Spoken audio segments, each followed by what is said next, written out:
Hello, Aquarius. Welcome to my channel. Thank you for joining me. Thank you for watching, liking, sharing, and subscribing. I have shuffled and laid out the cards, and I work with the 12 houses of the zodiac. So as the cards are coming out in each house, then that is the influence that's applying at this time.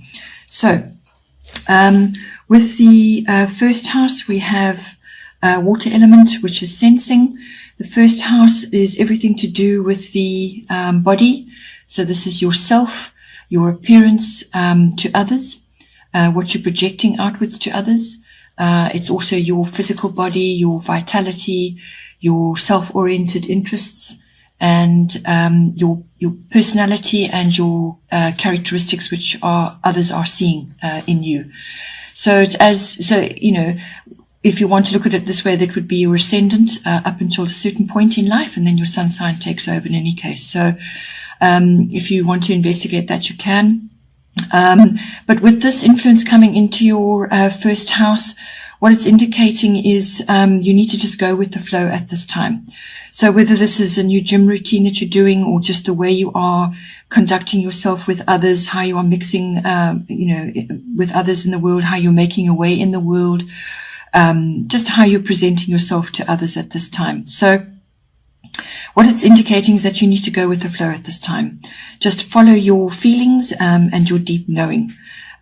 Just avoid others' drama or getting involved in other people's drama, because with this influence at this time, you will need to probably withdraw for a while, or for periods every so often, to gather your resources and your energy in preparation for movement forward, which will be coming.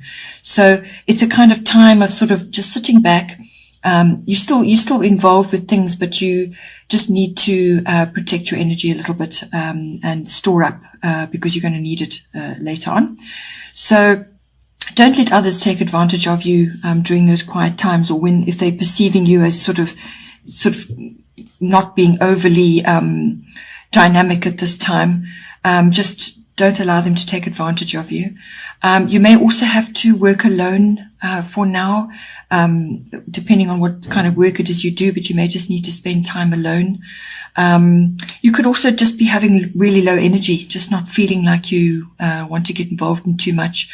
You may just also be feeling a little bit adrift, like you haven't really got any set plans at this time, but it's fine. It's fine at this time to just follow the path of least resistance until the energies shift.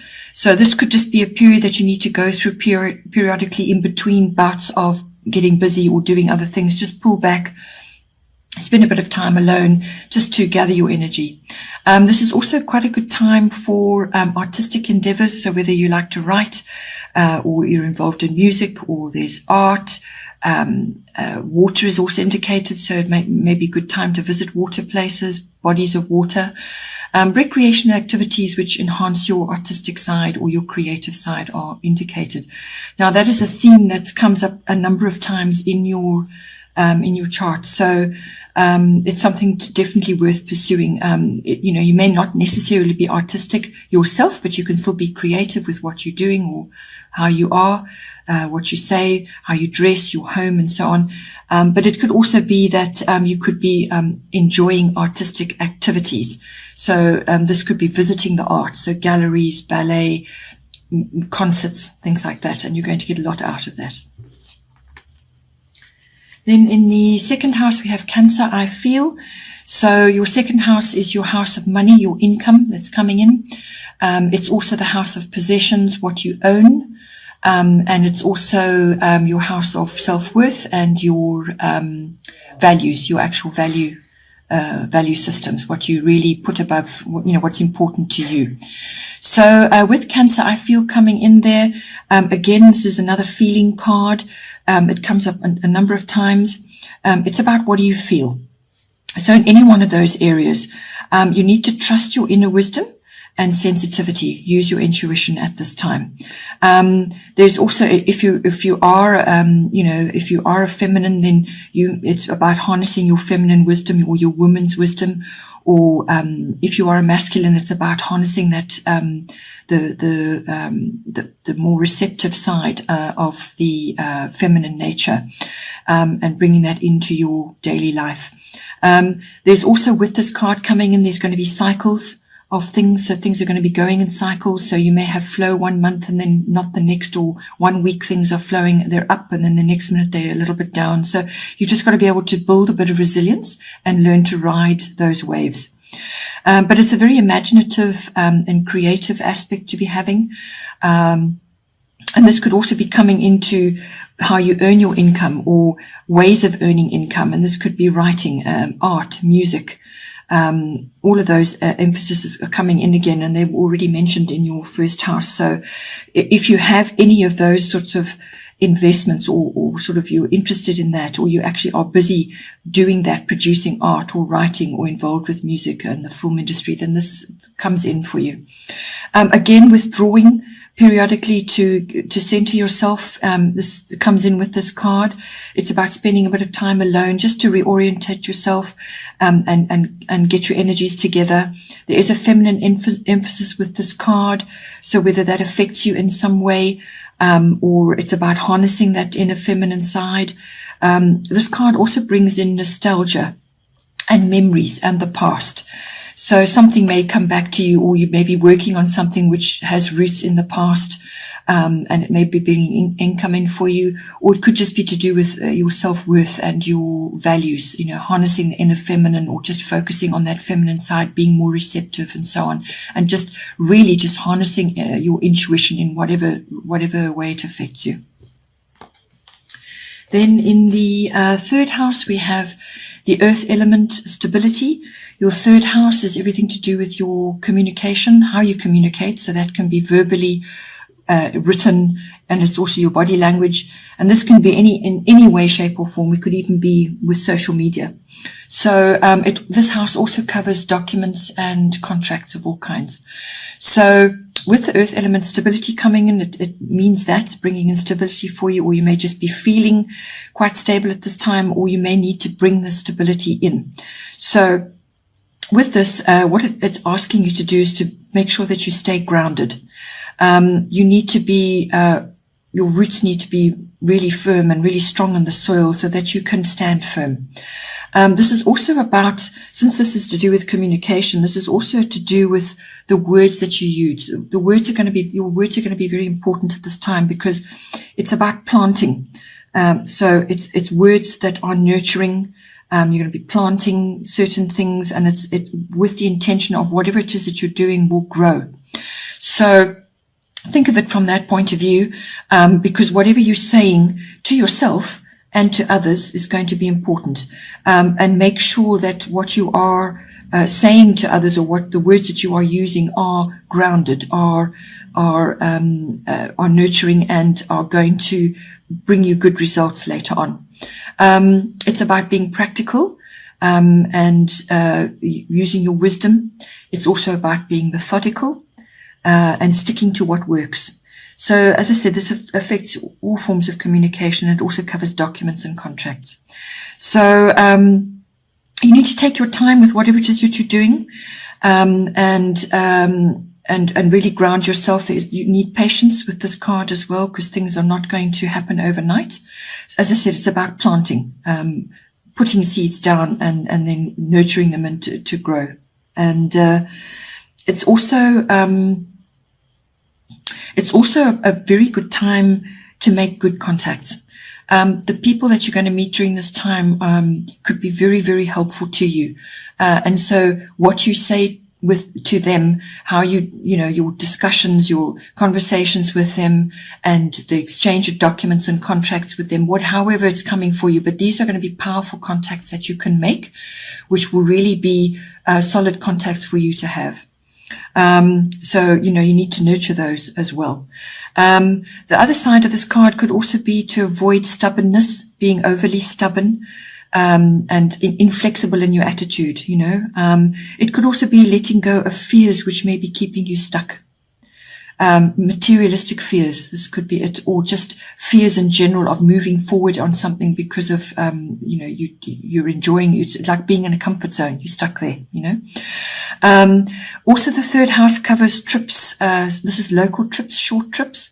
So going out into nature or to see animals, if you have access to visiting animals in the wild or in nature, just nature trips in general will be very nice and very helpful for you and help to ground you as well. When you're in nature, you do feel grounded. It does give you a tremendous amount, helps to clear your head and helps to give you, that feeling of comfort and oneness with the world, which is important at this time.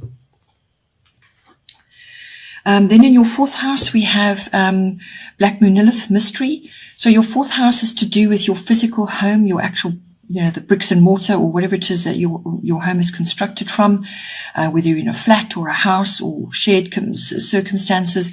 But it's your home, the actual physical structure. It's also the people in your home life, your lifestyle. And it's also your roots, like your family tree, your foundation, what it is that you've come from, your ethnic identity, and so on. So with this coming in here, what it's indicating for you is that something may feel a bit off in your home life. Or it could be somebody in your home. Or it just could be circumstances just feel a bit off. You don't have all the facts, or so things are not clear, or you are waiting for something to happen. And it could also mean that you may have to stand your ground in some way. Because this card covers the deeper, darker feminine, you may also just be aware that not to, whatever's going on in your home or to do with your home, try not to harbor negative emotions around what's going on, the situation. So it's like festering of emotions, deep-seated emotions, over issues to do with the home, or even your ethnic identity or your family foundation. It's your early what you came from. So you may need to find a healthy outlet for that, so that it doesn't overtake you.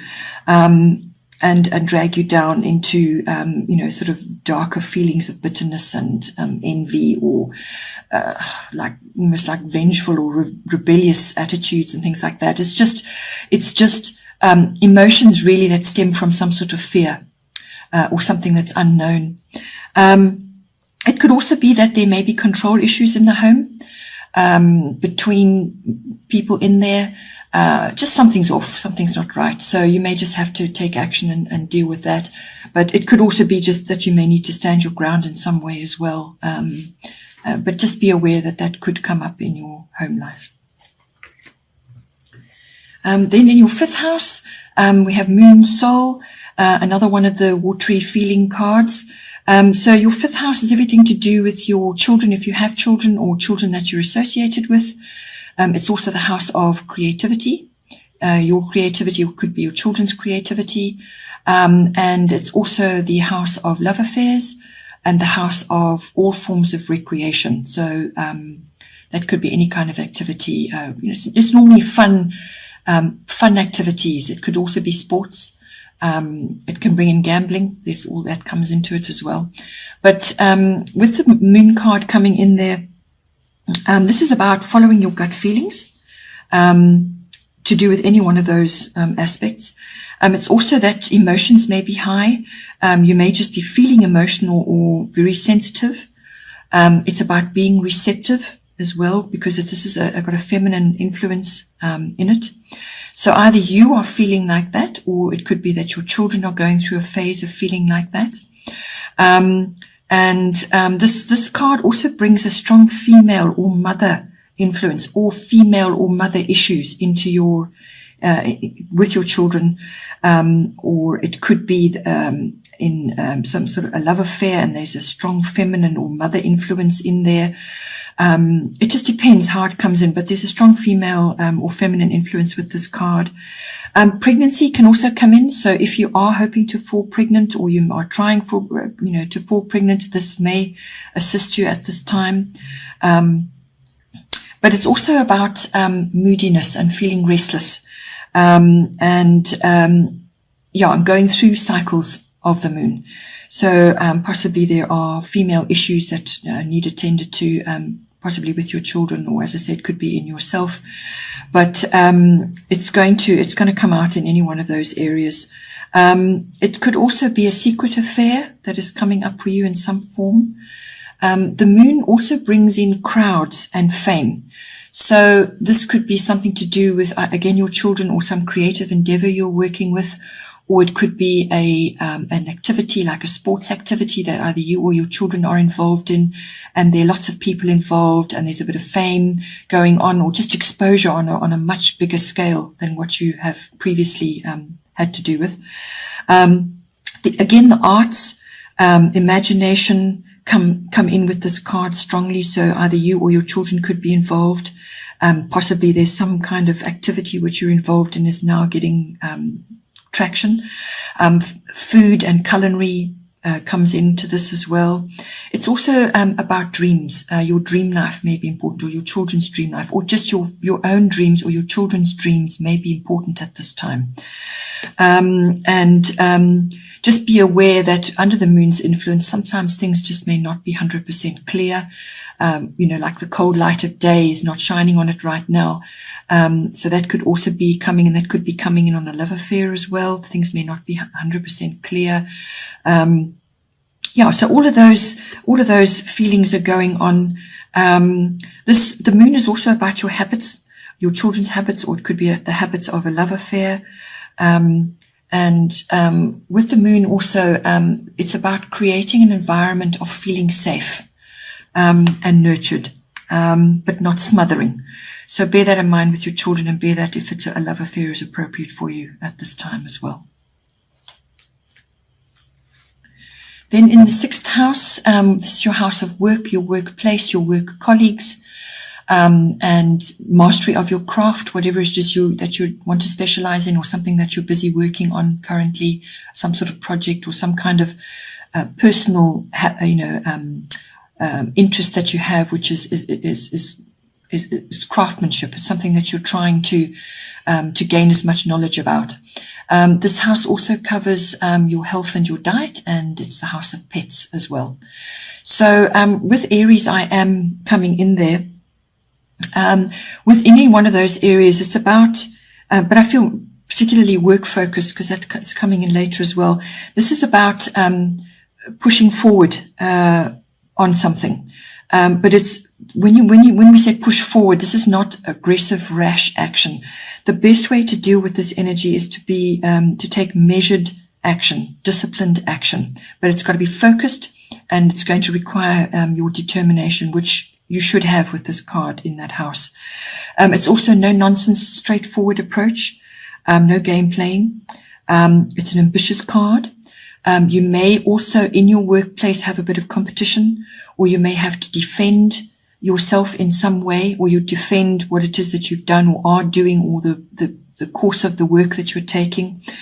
It's your leadership of it, or your leadership skills coming in here. You may be required to bring your leadership skills in. It's also about finishing what you start. So Aries is about the starting of something. It's that action to go and do it, but you actually need to see it through to the end as well. You may have to work with others to help you finish this project. But the action and the energy is going to be there for you to do that. It's also avoid anger or conflict of any kind, either with your colleagues or with people that you're having to work with. As I said, it's about measured and disciplinary action. So when I say disciplinary, it's within yourself. You don't want to go off at a tangent and be rushing to do things. This is about having a plan, sticking to it, and putting the steps in place. But it is fairly swift action. It needs to be. There's not a lot of patience with this card. When it comes to your health and your diet, with that action and that working and possibly being very ambitious about what you are doing, you may find that your diet falls by the wayside. But with this card, it's indicated, headaches from rushing, injuries from rushing as well, or rashes that come up through heat, because this is a fiery card. So it's that urge to get going quickly, to move, to, and impatience, and that may bring up rashes on the skin as well. So as I said, measured action, and avoid rushing, and you will harness the very best benefits of this card. Then in the 7th house, we have Gemini, I think. So first off with this card, particularly as it's appearing in your 7th house, this is associated with soulmates of all kinds, whether this is a business partnership or a love partnership or just a really good friendship. But this is somebody very close. The 7th house is everything to do with close personal relationships, one-on-one love relationships, one-on-one business partnerships, or another one-on-one very close personal relationship. So soulmates comes in there, and that can be male or female, or it could be, as I said, a love partner. So it could be a very important romantic partnership, or it could be a partner in business. But there's a very deep connection coming in there. That is a possibility with this card. It could also, if you're in an existing relationship, then it's about bringing all the best parts of the Gemini influence in. The best thing to do with this card is to bring mindfulness in. So it's all about communication. It's also about the quick mental faculties, but it's also about listening. So you need to listen as well as you communicate. Okay, Aquarius, I hope you enjoyed that, and have a great month, and I will see you next time. Thank you for watching.